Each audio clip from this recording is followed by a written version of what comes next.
Halo pengunjung setia Satu Tenda, jumpa lagi dengan saya.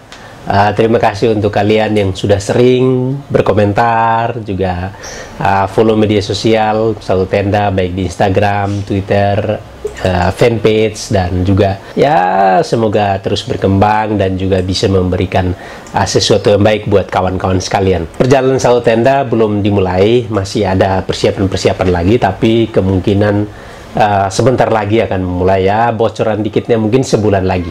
Nah, video yang ini saya mau referensinya masih ke pengalaman perjalanan sebelumnya, terutama perjalanan saya di Sumatera dan di Sulawesi. Banyak teman yang bertanya tentang bagaimana perjalanan itu. Sebenarnya sangat mudah sih, teman-teman tinggal ngikutin aja video di channelnya Satu Tenda atau mengunjungi satutenda.com di website. Di situ sudah saya menjelaskan dengan ya cukup detail, juga rinci, entah itu rute, harga tiket kapal penyeberangan, lalu pengeluaran, tempat atau destinasi wisata yang sering saya singgahi atau saya kunjungi, itu semua ada di sana. Kalau memang dalam menonton itu ada hal-hal detail yang mau ditanyakan, nah di situ kalian bisa bertanya. Nah, sekarang saya mau bercerita kenapa perjalanan Satu Tenda itu selalu membawa tenda. Perjalanan di Sumatera maupun di Sulawesi, saya selalu membawa tenda atau tenda itu ada di motor saya, sehingga saya bisa camping di mana saja. Kenapa membawa tenda? Saya harus jujur ke teman-teman bahwa perjalanan Satu Tenda ke Sulawesi atau ke Sumatera sebelumnya, kita hanya berjalan dengan budget seadanya yang mungkin belum pas-pasan, di bawah garis pas-pasan lah, sehingga kami memutar otak untuk bagaimana meminimalisir pengeluaran selama di jalan. Pengeluaran itu ya terkait dengan bensin, makan minum, tempat untuk beristirahat dan segala macam. Nah, kami pertimbangkan bahwa ketika kita membawa tenda selama di perjalanan, itu mungkin sedikit mengurangi biaya. Kenapa saya berpendapat demikian? Berdasarkan pengalaman saya, misalnya ketika saya masuk ke satu destinasi wisata, katakanlah tiket masuknya 20.000. Nah, saya membawa tenda.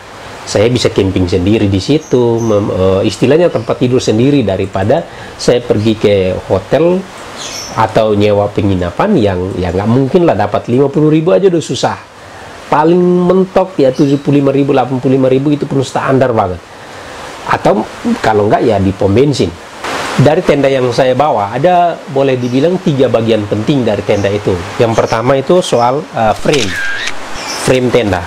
Kebetulan tenda yang saya bawa dari produk Savannah Camp, ukuran untuk 2 orang, jadi ya sangat kecil. Cara menempatkannya adalah saya menaruhnya di dalam matras.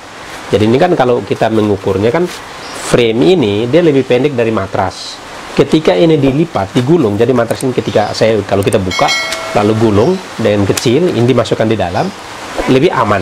Lalu matras ini disimpan di mana? Di perjalanan Sumatera, matras ini saya cantelkan atau ikat di atas top box. Sementara di perjalanan Sulawesi, saya kan motor Soul GT itu ada depannya yang kosong tuh. Nah, itu saya cantelin di situ, berdirikan kayak gini. Di sebelahnya ada tripod, di sebelah sini ada matras dengan frame tenda. Setelah itu ada induknya. Ini kan bisa dilipat di bagian 4 tuh. Nah, biasanya saya lipatnya kayak gini nih. Dengan ukuran yang kecil seperti ini, saya taruh di top box sebagai penutup paling atas. Lalu bagian ketiga dari tenda adalah layer. Nah, ini taruhnya di mana? Hampir sama, taruh di dalam, atau kalau enggak biasanya bisa di top box. Tapi kalau misalkan top boxnya sudah terlalu penuh, ini saya gulung kecil-kecil seperti ini. Ini kan sangat kecil tuh. Nah, kayak ginilah kecil nih. Nah, ini sangat kecil nih, praktis nih. Nah, ini saya taruh di panir entah sebelah kiri atau sebelah kanan. Membawa tenda itu susah atau mudah sih di motor? Saya selalu bilang di video-video sebelumnya juga, saya selalu bilang konsep perjalananmu apa. Kalau memang konsep perjalananmu adalah ya kamu punya budget yang cukup, lalu lebih memilih penginapan yang menurutmu menawarkan kenyamanan yang lebih, ya monggo silahkan. Tapi kalau misalkan mau perjalanan model kayak camping, berhemat sedemikian rupa, ya Itulah yang saya lakukan. Lalu teman-teman akan bertanya, Bang, di mana kita bisa mendirikan tenda? Apakah boleh sembarangan atau perlu minta izin atau di mana gitu? Ada macam-macam pilihan. Pertama, ada memang destinasi wisata yang memang menawarkan tempat camping. Yang kedua adalah camping di tempat bukan area camping. Misalkan di pantai, ketika kita jalan udah mau kemalaman, nanti saya cari entah itu pantai yang dekat ke pemukiman atau dekat dengan warung atau rumah gitu. Nanti saya akan minta izin ke orang di situ, bertanya apakah boleh saya camping di situ. Tempat yang ketiga ya depan rumah orang, dan itu pernah saya lakukan di Belopa sekitar 1 jam sebelum masuk Palopo, itu di Sulawesi Selatan. Karena sudah kemalaman, sudah jam 8 malam, ya akhirnya saya memutuskan untuk camping. Dan waktu itu ya itu di tengah kota, bukan di tengah kota sih, agak di kampung, sudah melewati kota Belopa, sudah agak ke pinggir, tapi ya nggak mungkin kita cari tempat camping di situ dan sudah malam gitu. Akhirnya ya di depan rumah orang saya minta izin baik-baik, bahkan mereka minta identitas, fotokopi KTP saya memberikan segala macam, dan ya setelah itu malah sangat akrab dengan pemilik rumahnya. Dan menurut saya ya pilihan-pilihan itu selalu ada, tergantung kita mau pendekatan yang kita pakai apa. Selama ini sih dari pengalaman saya kuncinya cuma satu. Kalau niat kita baik, kita datang di sana berkomunikasi dengan baik, mengutarakan maksud kita dengan baik, saya rasa semua orang baik kok. Mungkin pertanyaanmu juga adalah, lalu ngecas alat-alat elektronik itu di mana kalau kamu banyakkan camping?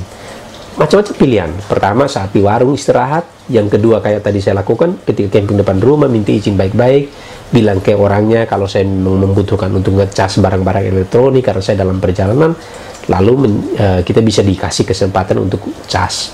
Pilihan berikut adalah ya memaksimalkan casan yang kamu pasang di motor. Itu pilihannya selalu ada, tergantung strategi yang kamu pakai. Nah, lalu mungkin juga teman-teman bertanya, apakah dengan membawa tenda lalu saya tidak pernah masuk hotel? Pernah. Karena apa? Yaitu tadi kebutuhan untuk cas, atau yang kedua, ketika perjalanan itu kita kemalaman di tengah kota, itu nggak mungkin cari tempat camping, itu sudah pasti.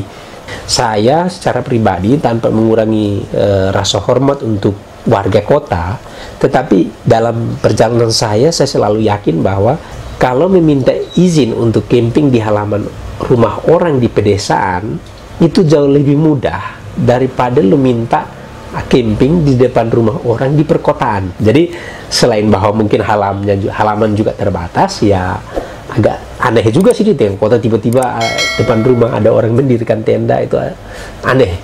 Jadi ya saya strateginya begitu. Kalau di map itu, oh ini mungkin 7-8 kilo lagi mau masuk kota, lalu ternyata udah jam 6 sore, ya saya akan sebelum ke kota saya sudah mulai menimbang-nimbang tuh, entah cari tempat camping atau mulai melihat rumah orang yang di depannya ada halaman di mana saya bisa minta izin untuk mendirikan tenda dan segala macam. Nah, itulah pengalaman satu tenda perjalanan saya selama touring di Sumatera dan Sulawesi. Kalau teman-teman tertarik untuk mencobanya, ya silahkan. Tapi kalau teman-teman tidak tertarik, ya nggak apa-apa. Nah, itulah pengalaman saya. Semoga kalian bisa terbantu, dan terima kasih untuk kalian semua yang selalu mendukung Satu Tenda. Salam meliuk, salam Satu Tenda.